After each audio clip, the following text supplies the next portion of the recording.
হরে কৃষ্ণ।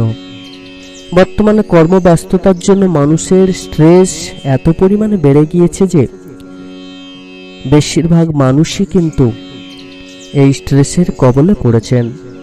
বেশিরভাগ মানুষই বর্তমানে এত পরিমাণ চিন্তা করেন যে সেই চিন্তার জন্য কিন্তু বিভিন্ন রকম রোগ তাদের শরীরে বাসা বাঁধে।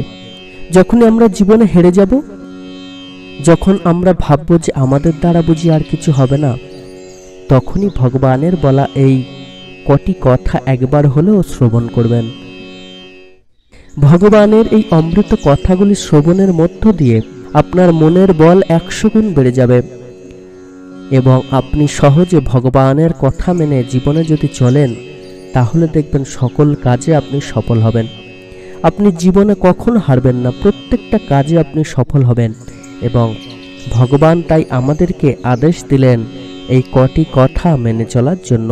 শ্রী শ্রী গীতার এই অমৃত কথাগুলি আমরা যদি মানতে পারি, তাহলে আমরা ভগবানের আশীর্বাদ লাভ করে সহজে জীবন পথে এগিয়ে চলতে পারবো।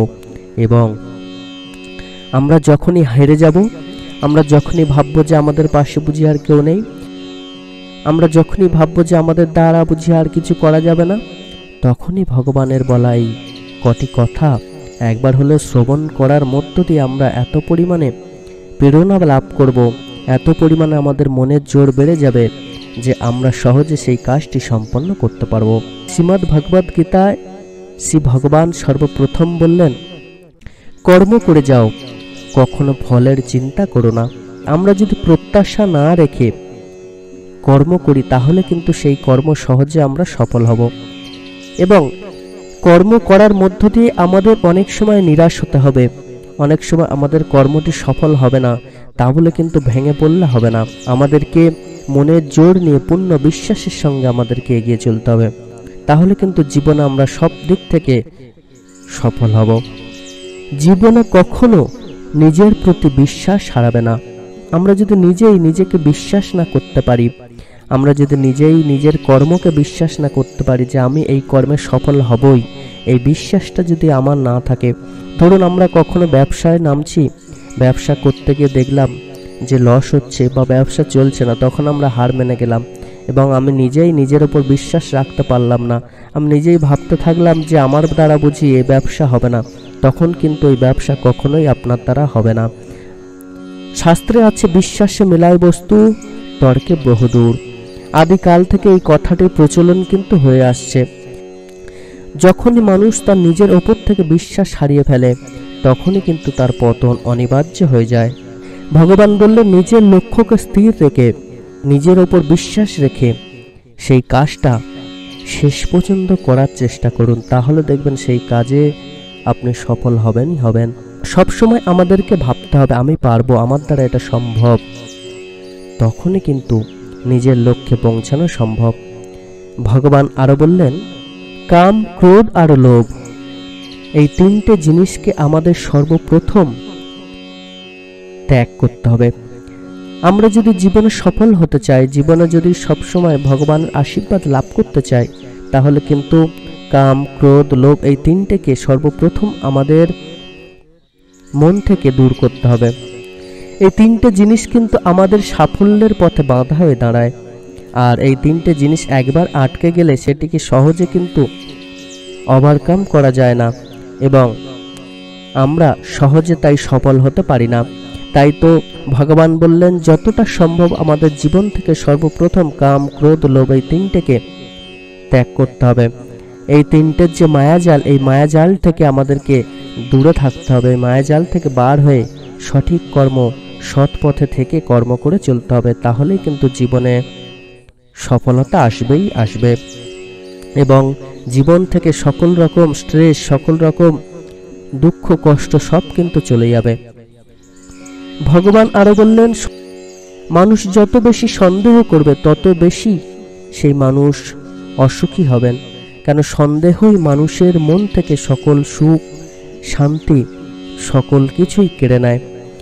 প্রত্যেকটা মানুষকে সন্দেহ করার আগে 10 বার ভাবা উচিত, কেননা এই সন্দেহ দ্বারাই কিন্তু মানুষ অশান্তির বাতাবরণে পড়ে যান। অশান্তির সর্বপ্রথম কারণ কিন্তু হয় এই সন্দেহ।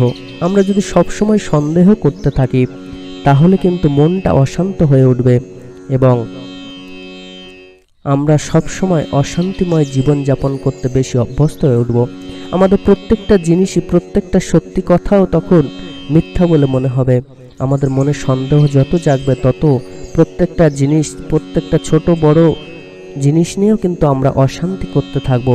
তাই তো আমাদের কোনো কর্মে আমরা সফল হতে পারবো না এবং আমাদের গৃহে কখনো সুখ শান্তি থাকবে না। তাই ভগবান বললেন সর্বপ্রথম আমাদেরকে আমাদের এই দেহ মন্দির থেকে সন্দেহকে ত্যাগ করতে হবে। চতুর্থত ভগবান বললেন মানুষের সবথেকে বড় শত্রু হলো ক্রোধ। আমাদের জীবনে যত আমরা রাগকে দূর করতে পারবো ততই কিন্তু আমরা জীবনে সফল হতে পারবো। কারণ এই রাগই আমাদের জীবন থেকে সবকিছু কেড়ে নেয় এবং অতিরিক্ত রাগের ফলে আমাদের দেহ মনে একটি বিষক্রিয়া সৃষ্টি হয়। আমরা ভ্রমে পড়ি, আমরা ভুলবশত মানুষকে সন্দেহ করি এবং ভুলবশত মানুষকে উল্টোপাল্টা কথা বলে দিই। আমরা রাগের ফলে কখন যে কি করে বসি তা কিন্তু আমরা জানি না এবং পরে যখন আমাদের অনুশোচনা হয় তখন কিন্তু আমাদের আর কিছু করার থাকে না। তাই এই সব কিছু ঘটে যাওয়ার আগে আমাদেরকে আগে রাগকে কন্ট্রোল করতে হবে, রাগকে দূর করতে হবে। ভগবান আরো বললেন অধর্মের পথে বিনাশ নিশ্চিত। কোনো মানুষ যদি অধর্মের পথে চলতে চান তো তার বিনাশ হবেই হবে। তিনি যতই তার জীবনে সফলতা অর্জন করুন না কেন তার জীবনে এক সময় বিনাশ আসবেই আসবে।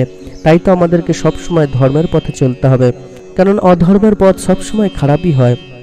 শ্রী গীতায় তাই স্পষ্ট করে দিয়ে ভগবান বললেন কখনো অধর্মের পথে চলো না, তাহলে কিন্তু জীবনে কখনো ভগবানকে লাভ করতে পারবে না। তাই জীবনের শেষ প্রান্ত পর্যন্ত আমরা ধর্মের পথে চলে জীবনকে আরো ধন্য করে তুলব। ভগবানের আশীর্বাদ লাভ করে আমরা সহজে ভালোভাবে জীবনযাপন করতে চেষ্টা করব। ভগবান বললেন মনকে কখনো লাগাম ছাড়া করে দিও না, কেননা মন যদি আমাদের কন্ট্রোলের বাইরে চলে যায়, আমাদের নিয়ন্ত্রণের বাইরে চলে যায়, মন যদি আমাদেরকে বশে করে নেয় তাহলে কিন্তু আমরা মনের বশীভূত হয়ে উল্টোপাল্টা কাজ করে বসবো। আমরা যদি মনকে নিয়ন্ত্রণ করে চলতে পারি তাহলে কিন্তু সকল উল্টোপাল্টা কাজ থেকে আমরা বিরত থাকব এবং সহজে আমরা ভগবানের আশীর্বাদ লাভ করতে পারবো। আর যদি মনকেই আমরা না কন্ট্রোল করতে পারি তাহলে কিন্তু মনের বশীভূত হয়ে আমরা এমন কিছু কাজ করব যার ফলে আমাদের সারা জীবন অনুশোচনায় ভুগতে হবে এবং ভগবানের আশীর্বাদ থেকে আমরা চিরজীবন বঞ্চিত থাকব। শ্রী গীতায় আছে যে মনই আমাদের জীবনের সবথেকে বড় শত্রু, তাই মনকে নিয়ন্ত্রণ করে চলতে হবে। মন যদি আমাদের নিয়ন্ত্রণের বাইরে চলে যায় তাহলে তার থেকে বড় শত্রু কিন্তু আর কেউ হতে পারে না। তাই তো আমাদেরকে চেষ্টা করতে হবে মনকে নিয়ন্ত্রণ করার, আর মন যদি না নিয়ন্ত্রণ থাকে তাহলে কিন্তু বিপদ অবশ্যম্ভাবী। এই সব কিছু থেকে বাঁচতে আমাদেরকে কি করতে হবে না, এই সব কিছুকে দূর করতে গেলে আমাদেরকে ভগবানের শ্রীচরণ আশ্রয় করে ভগবানের সৎ নাম জপ করতে হবে, ধ্যান করতে হবে। তার নাম যদি আমরা জপ করি পূর্ণ ভক্তি পূর্ণ নিষ্ঠার সঙ্গে তাহলে কিন্তু এই সবগুলি আমাদের দেহ মন্দির থেকে দূর হটবে এবং আমরা সহজে ভগবানের আশীর্বাদ লাভ করে ভগবানকে মাথায় করে নিয়ে চলতে পারবো। সকল ভক্তমতে মায়েরা, আপনারা প্রত্যেকে ভগবানের বলে অমৃত কথাগুলি মেনে চলবেন। ভগবান আপনাদের প্রত্যেকের মঙ্গল করুন। ধন্যবাদ।